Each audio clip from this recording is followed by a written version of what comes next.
જય શ્રી કૃષ્ણ. સર્વ વૈષ્ણવોને મારા ભગવત સ્મરણ. શ્રી ગોવર્ધનનાથ કી જય. સર્વ વૈષ્ણવજનોનું પુષ્ટિ સત્સંગ ચેનલમાં હાર્દિક સ્વાગત છે. તો વૈષ્ણવો, આજે તો આપણે સાથે મળીને સત્સંગ કરશું ને. એમાં શ્રીનાથજી બાવાની ખૂબ ગહન લીલા છે. એ ગહન લીલા શું છે પ્રભુની, એ જાણવાના છીએ. તો આપણે સત્સંગની શરૂઆત કરીએ એ પહેલા આપ સર્વને વિનંતી કરું કે હજુ સુધી પુષ્ટિ સત્સંગ ચેનલને આપણે સબસ્ક્રાઇબ ન કરી હોય તો અવશ્ય કરી લેજો, જેથી પુષ્ટિ માર્ગીય સત્સંગો તમને આ ચેનલ દ્વારા છે રોજે રોજ સાંભળવા મળશે. અને સત્સંગમાં આનંદ આવે ને તો વિડીયોને લાઈક, કમેન્ટ અને શેર કરવાનું ભૂલશો નહીં, જેથી દરેક વૈષ્ણવોને સત્સંગનો લાભ પ્રાપ્ત થાય. તો ચાલો વૈષ્ણવો, શ્રીનાથજી બાવા છે એને આજની લીલા છે કેમ ગહન છે, લીલા છે પ્રભુની કેમ ગહન થતી જાય છે જોઈએ. તો શ્રી ગુસાઈજી છે એ દ્વિગામય અવસ્થામાં જ થોડો વિશ્રામ લેવા માટે આડે પડખે થયા હતા. એમાં ઉત્થાપનનો સમય થવા આવ્યો અને ત્યાં તો શ્રીનાથજી છે ને એ હાફડા ફાફડા થતા થતા મંદિરમાં દાખલ થયા અને શ્રી ગુસાઈજીને જગાડ્યા. શ્રીનાથજી બાવાએ ગુસાઈજીને જગાડ્યા કે અરે બાબા, આપ આટલા આપો છો સાથી, સર્વ કુશલ મંગલ તો છે ને? એમ શ્રી ગુસાઈજીએ શ્રીનાથજીને પૂછ્યું. કાકાજી, આપ મંદિરના બધા કે કમાડ છે ને ફટાફટ બંધ કરાવી દો કે અમે ગોવિંદદાસને દાવ આપ્યા વગર જ અહીંયા નાસી આવ્યા છીએ. એટલે ગોવિંદદાસ સાથે પ્રભુ રોજ ખેલવા જાય. આજે એ ખેલવા ગયા હતા પણ દાવ દીધો નહીં શ્રીજી બાબાએ, ને દાવ દીધા વગર ભાગ્ય આવ્યા. માહે પડ્યા ગોવિંદદાસજી. એટલે કે હવે તમે બધાય ફટાફટ કમાડ બંધ કરી દો, અમે દાવ દીધા વગર આવ્યા છીએ. તો એ અમને પકડવાય કે પાછળ પાછળ જ આવે છે, તો આપ ભેગીથી કમાડ વાસી દો. તો શ્રી ગુસાઈજી છે મીઠું સ્મિત વેરતા ઉઠ્યા અને સેવકો પાસે મંદિરના બધા દ્વાર છે એ વસાવી દીધા. અને પછીથી પોતે ઉત્થાપનના ભોગની તૈયારી માટે છે સ્નાન કરવા શ્રી ગુસાઈજી પધાર્યા. ત્યાં તો બહારથી ને કમાડ છે ને એ ધબા ધબ મૈંડા ઠોકાવા. તે મહારાજ, આ સારું નથી કરતા તમે, કે પોતાનો વારો આવ્યો એટલે તમે દાવ દીધા વગર નાસી ગયા, તો ખેલની કઈ આ રીત નથી. કે ઈમાનદારી પૂર્વક બહાર આવો અને મારો દાવ આપી જાઓ. સાંભળો છો મહારાજ, કમાડ છે એ ખોલાવો, મને અંદર આવવા દો, હું પણ બતાવી દઉં કે દાવ આપ્યા વગર કેમ ભગાય છે. ગુસાઈજી મહારાજે બહુ માથે ચડાવી રાખ્યા છે ને એનું આ પરિણામ છે. કે ખોલો કમાડ, ખોલો. દ્વાર પર ધબા ધબી વૈષ્ણવો ચાલુ. ધડબડાટી વધી ગઈ. ત્યાં તો થોડી વાર સુધી છે બળાપો કાઢતા છતાંય દ્વાર તો ખુલ્યા નહીં. એટલે ગોવિંદદાસ છે એ ચીડાઈને બબડતા બબડતા બીજી તરફથી નીચે ઉતરી ગયા અને ગોવિંદ કુંડ પર જઈને બેઠા. ત્યાં તો ફરીથી દ્વાર ઉપર વૈષ્ણવો ધડબડાટી ધબાધબી શરૂ થઈ ગઈ. હવે ગોવિંદદાસ તો વૈયા ગયા, ધડબડાટી શેની ચાલુ થઈ? તો કોઈ વ્રજવાસીની પોતાનો રોષ છે એ ઠાલવી રહી હતી. વ્રજવાસીની અવાજ ખાસ પરિચિત તો નહોતો, પરંતુ એના શબ્દો સાંભળીને શ્રીનાથજી તો ચમક્યા. અરે, श्रीनाथजी बाबा चमकी गया અને બહારથી શું અવાજ આવ્યો? અરે વો સાહુકાર કે બેटे, तेरे जैसा छलिया होने आज तक नहीं देखियो. 4.5 पैसा को भाव दे के तू हमारे प्यार को खरीद में निकस्यो है. तेरी ठकुराई तेरे पास रहने दे. बड़ो आयो देव दमन को सखा बन के मेरे घर को कसेड़ी दूध पीवे को. अरे तेरे घर में ऐसो का खोट आई की तू 2 कसेड़ी दूध के लिए ताको इतनो सब नाटक करनो પડ્યો. આટલું બધું નાટક કરવાની શું જરૂર પડી? કે અને મારા ઘરે 2 કસેડી દૂધ પીવા આવવું પડ્યું? તો મોક્યો ભોલી જાન કે એસી બનાવટ કોની? મને ભોળી જાણીને આવી બનાવટ કરી, તમે નાટક કર્યું और ऊपर से साहूकारी दिखाई. अरे ऐसे पैसे तो श्री गुसाईजी महाराज की कृपा से बहुत देखे हैं आप. तो निर्लज, कपटी और निर्मोही है तो हमें आज जानियो. किवाड़ खोल वरना तोड़ दूंगी. તો નાજુક કાંડા પરની નમણી બંગડીઓના મીઠા રણકાર સાથેની દ્વાર પરની ધડબડાટી વૈષ્ણવો આ પ્રકારે વધી ગઈ અને અંદર શ્રી ગુસાઈજીએ જલની જારી શ્રીનાથજીને ધરાવતા વેદક દ્રષ્ટિએ પૂછ્યું કે આ છે હું બધું બાબા શું આજ્ઞા છે? દ્વાર ખોલી નાખીએ કે ગુસાઈજી કે શ્રીનાથજીને કે? તો ગોવિંદદાસથી તો આપે માંડી કે પીછો છોડાવ્યો મને. ત્યાં તો એ કે આ નવી ઉપાધિ ક્યાંથી આવી? કાકાજી આ તો દેવકાનો અવાજ છે કે એ નાદાન છોકરીને કઈ રીતે સમજાવવી? થોડીક વાર રાહ જુઓ, થાકીને એની મેળે જતી રહેશે, પછીથી અમે એને વારી લેશું, જેવી આપની ઈચ્છા. કે ત્યાં તો દ્વાર પર ચાંદીના બલોયા ધારણ કરેલા બીજા બે નાજુક કાંડાએ ધડબડાટી ઉમેરી વૈષ્ણવો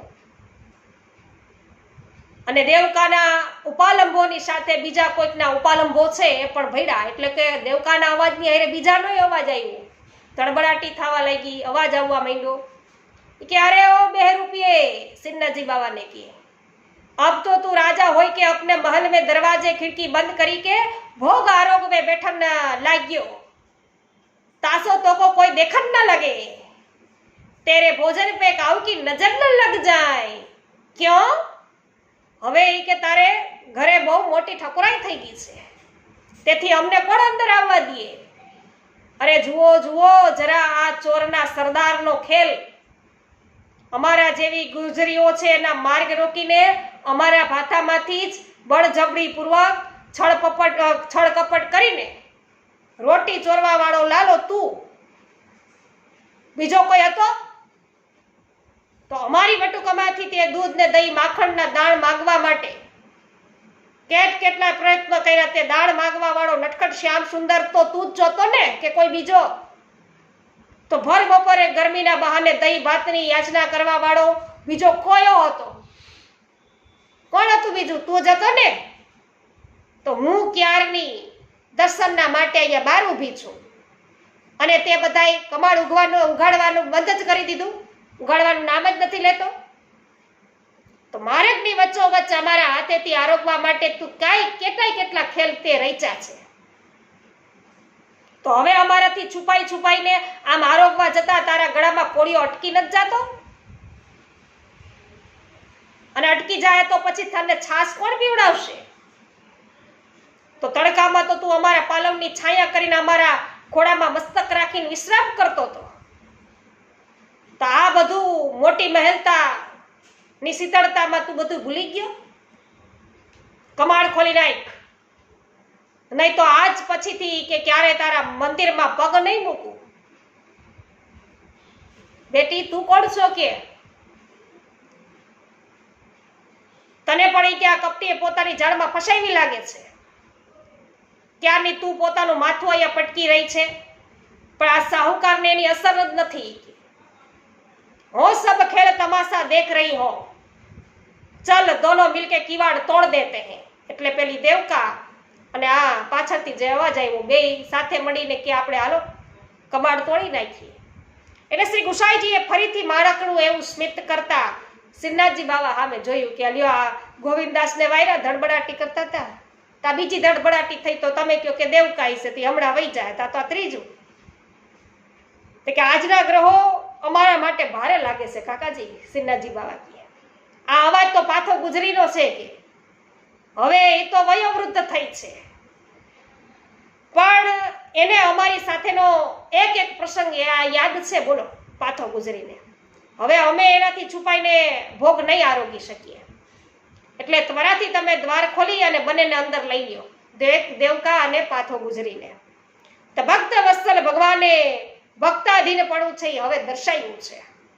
અને એ જ સમયે દ્વાર ખોલી નાખવામાં આવ્યા અને દેવકા તથા પાથો બંનેને અંદર લઈ લેવામાં આવી. અંદર આવતા વેત દેવકા તો ગરજી હો, હમણાં જ મેં સાંભળ્યું છે કે તું તો માખણ ચોર હતો, તો પછી આ સાહુકારીનું નાટક તે સિદ્ધને રહી ચૂકી. તું પૈસાથી અમને ખરીદી નહીં શકે. ચલિયા આ લે તારા પૈસા, એક તો ચોરી ઉપરથી પાછી સીના ચોરી. કપટી છો તું કપટી.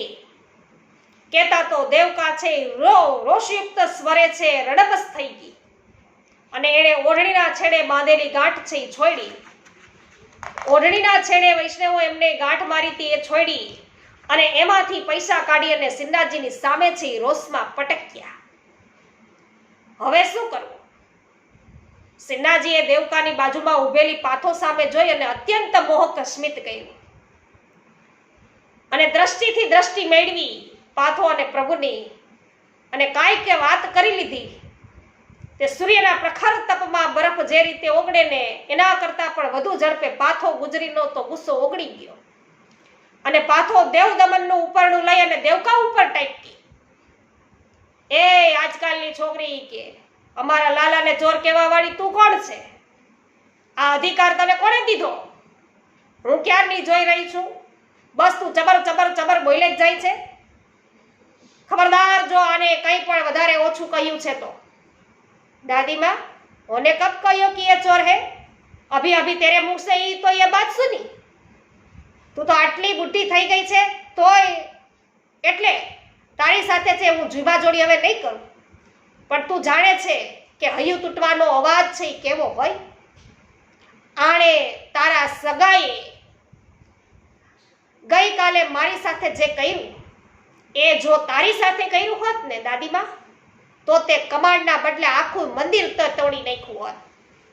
અડીખમ પાથોને કરડી નજર સામે દેવકા છે એ થોડી નરમ પડી અને હૈયાવરણ હવે ઠાલવવા લાગી અને સિન્હાજી બાવા છે એ મૌન પાડીને રહ્યા. लाला, ये छोरी क्या कह रही है? तेने या के साथ कौन सा छल किया है? साचे साचું બતાવી દે, શું વાત છે? પાથો મધ્યસ્થી બની. હવે જો પાથો, હવે તું તો 100 વર્ષ કરતા વધારે ઉંમરની થઈ ગઈ છો, તો તારા તો પૌત્રો અને દોહિત્રો પણ આ બલા કરતા મોટા મોટા છે અને એમને ઘેર પણ ટાબરિયાઓ દોડાદોડી કરે છે. આમ કહેતા સિન્હાજીએ માંડીને વાત છે એ કરી છે અને દેવકા છે એ ફરીથી વિફર્યો. જો જો દાદીમાં, તારો આ લાડલો મને બલા કહે, બોલો બલા કહે છે તો કેટલી હદે એ ગીટ છે. જોયું ને? દેવતાએ પગ પછાડ્યો અને લાંબા ચોટલાને પાછળ છે ઝાટક્યો. તું ચૂપ બેસીશ? તું પણ ઓછી ગીટ નથી કે છોરી? હા બોલ લાલા, તું શું કહેતો હતો? પાથો પ્યારી, આટલા વર્ષોમાં તું મને સારી રીતે જાણી ગઈ હોઈશ કે હું કેવો છું, તો જેના પર અમસ્તું વાલ ઉભરાય એવી આ રુજુતાને તું સમજાવ કે ગઈકાલે રાતે વાત છે એ કેમ બની હતી. એમ કહેતા સિન્હાજીએ રાતનો આખો પ્રસંગ છે એ પાથોને સમજાવ્યો. ઠીક, તો એમ વાત છે. એટલે સિન્હાજીની વાત સાંભળીને પાથોએ દેવકાના માથે છે વાલથી હાથ મૂક્યો અને એને થાઈ બીડી. જો બેટી, લાલા તારે ત્યાં દેવદમનના રૂપમાં આવત તો તું પાગલ થઈ જાત કે. એટલે આખા ઘરનું દૂધ તું એને લૂંટાવી દીધું હોત ને અને કોઈની આ વાતની ખબર પણ ના પડત. તે બધું તારા ઘરનું દૂધ દેવદમનને પાઈ દીધું હોત, છતાંય કોઈને કાંઈ ખબર ન પડી હોત. એટલે આણે વેશ બદલ્યો અને હવે રહી દૂધની ભાવની વાત નક્કી કરવાની, તો એટલા માટે ભાવ નક્કી થાય તો એના બદલામાં કટોરી છે ગીરવે મૂકી શકાય અને એમ થાય ને તો ગુમ થયેલા કટોરાને શોધવા બધાય સેવકો છે એ નીકળી પડે અને વાત છે એ વધે તો એમનું મહત્વ સમજાય અને જાણે ભૂલ જેણે કરી હોય ભૂલ એને ખબર પડે કે મારાથી ભૂલ છે એ થઈ. ઉપરાંત અન્યને પણ છે એમાંથી બોધ મળે અને ભવિષ્યમાં આવી ભૂલનું પુનરાવર્તન ન થાય. તો પાથોએ ઠાવકાઈ પૂર્વક છે દેવકાને સમજાવી. ઠીક છે દાદીમાં, પણ બીજાની ભૂલોનો દંડ હું કામે ભોગવું? અરે પગલી, તને દંડ નથી મળ્યો પણ કૃપા મળી છે. સમજ જરા, દૂધગરિયાએ જો ભૂલ ન કરી હોત તો પ્રસંગોની આ હારમાળા સર્જાઈ હોત અને તું અત્યારે અહીંયા હોત. જો દાદીમાં, હવે કોઈની પણ છે ને સુફિયાણી વાતોમાં હું ફસાવાની નથી. તારા લાડલાને કહે કે આ પૈસા પાછા લઈ લે અને એણે મારી સાથે જે છળ કર્યું એના દંડ રૂપે એ દરરોજ મારી પાસે ખેલવા આવ્યા કરે અને ઘણું બધું દૂધ આરોગે, કોઈ પણ ભાવ તાલ કર્યા વગર. દેવકા ઓઢણીના છેડે પોતાનું મુખ છુપાવીને આવી રીતે બોલી, અરે વાહ છોરી, તાકો કોણ બોલી કહે, તું તો મેરી હું નાની નીકળી. ઠીક હે એસો હી સહી. જો લાલા, હવે કે આનું મન રાખી લે, તું આ પૈસા પાછા લઈ લે અને આની સાથે ખેલવા હવે જાજે રોય છે. તો આખરે તો તું તો છો જ બળો નટખટ. તે પોતાના મનની વાત છે આ ભોળી છોકરીના મોયે કેવડાવી છે. તો હું તારા બધા ફંદને જાણું જ છું. પાથો ગુજરી કે, ચલ છોરી, અબ તેરી સમાધાન હોઈ ગયો હે. હા દાદીમા, આજે તે આ છોગાડા સાથે મારી ગાંઠ છે પાકી કરી દીધી. હવે ક્યારેય નહીં છૂટે. આ જો આ ઓઢણીના છેડે મેં હવે ગાંઠ છે વાળી દીધી. આજના તારા વચનોની એ સાક્ષી આપશે. છબીલાજી, આ ગાંઠને યાદ રાખજો. ચલ દાદીમા, અબ અહીંયા આપણો કામ નાઈ. હા બેટી ચલ, હવે યાકો સાહુકારી કરન દે. કેતા પાથોએ દેવકાનો હાથ પકડ્યો અને ચાલવા માંડ્યું. દાદીમા, આને કહી દે કે આપેલું વચન છે નિભાવે, નહીં તો મારી અંદર જે આ ધબકારા થાય છે ને એ અટકી જાહે હો. એ દાદીમા, એક વાત પૂછું તને, આ સાઈબા સાથે તારી ગાંઠ છે કોણે પાકી કરી દીધી હતી? તારું બહુ આ માને છે? દેવકાની આંખોમાં હવે રંગ છે બદલાવા લાગ્યો હતો. એણે પોતે જ મારી સાથે ગાંઠી કે પાકી કરી હતી. શું એ દિવસો હતા! પાથો હવે ભૂતકાળમાં છે સરી પડી. વાહ દાદીમા, તું તો બળભાગી છો. મારી જેમ તારે પણ ક્યારે આવી ગાંઠો વાળવી પડી હતી? ના બેટા, આ નટકટ તો ગાંઠ છોડવા વાળું છે. લે ચાલ આગળ વધ. તો રસિક શિરોમણી શ્રી ગુસાઈજી અત્યંત રોમાંચિત થઈ અને પ્રેમની આ નિર્વાજ્ય મીઠી એવી મધુરી ગાંઠની ખેંચતાણના સમગ્ર દ્રશ્યને ભાવુક થઈને ચૂપચાપ નિહાળી રહ્યા હતા ગુસાઈજી. અને ચાલતા ચાલતા દેવકાએ પાછું વળી અને શ્રી ઠાકોરજીને સિન્નાજીને અંગૂઠો બતાવ્યો અને ધીમેથી બોલી, સાહુકાર ચોર. અને તરત પાથો છે એની સાથે ચાલવા લાગી. અહીં પાથો તનિક રૂક જા. સિન્નાજીએ પાથોને રોકી. વૈષ્ણવ કે અબ કાહે, હવે શું છે કે આ ભોગ સાજ્યો છે એમાંથી એક કોળિયો તો તારા હાથે મને ખવડાવતી જા. ગળામાં કોળિયો અટકશે તો પછી મને છાસ કોણ પીવડાવશે? નહીં લાલા, આ મંદિર છે, માર્ગ નહીં. મોહના સાથેના તારા પ્રસંગ યાદ છે ને? અહીં હું મારા ભોગને અને તને છે અટકીશ. તારા ભોગને અને તને અટકીશ તો આચાર્યજીની મેડ છે, પ્રણાલી છે, છોવાઈ જશે. અહીં તને આરોગાવાનો અધિકાર શ્રી ગુસાઈજી મહારાજનો છે, અમારો નહીં. અમે તો દેવાલયની બહાર જ ભલા જે મનમાં આવે એ કરી તો શકીએ. આમ કહેતા પાથો અત્યંત સ્નેહભરી હસી છે. तो बाबा, अब आपको भोग आरोगा में अवेर होत है. श्री गुसाईजीए निर्मळ निर्वाज निस्वार्थ एवा मधुरा प्रेमना साक्षात स्वरूपनी भाव विभोर કરી દેનારી આ લીલામાંથી સ્વયંને છે એ સંકેલ્યા. કાતકાજી, એમ તે કેમ ભોગ આરોગાઈ? અમારો ગોવિંદો ગોવિંદ કુંડ ઉપર બેઠો બેઠો રડી રહ્યો છે કે? તો આપ જાતે જઈને એને મનાવીને આવો ને, પછી જ અમે ભોગ આરીશું. ત્યાં સુધી પાથો અને દેવકા ભલે અહીંયા રોકાય. આમ શ્રીનાથજીએ ફરીથી છે ભક્ત વત્સલતા છે દર્શાવી. તો હવે શ્રી ગુસાઈજી છે એ ગોવિંદદાસને કઈ રીતે મનાવવા જાય છે આવતીકાલે વૈષ્ણવો આપણે નવા સત્સંગના વિડીયો દ્વારા છે જાણીશું. તો આજે સર્વને મારા જય શ્રી કૃષ્ણ. બોલો શ્રી ગોવર્ધનનાથ કી જય. વૈષ્ણવો, વાર્તા પ્રસંગમાં આનંદ આવ્યો હોય ને તો અવશ્ય વિડીયોને લાઈક, કમેન્ટ અને શેર કરવાનું ભૂલશો નહીં, જેથી બધા જ વૈષ્ણવો છે આ સત્સંગને નિહાળી શકે. અને હજુ સુધી પુષ્ટિ સત્સંગ ચેનલને સબસ્ક્રાઇબ ન કરી હોય તો અવશ્ય કરી લેજો, જેથી આવા સત્સંગો તમને રોજે રોજ સાંભળવા મળ્યા કરે.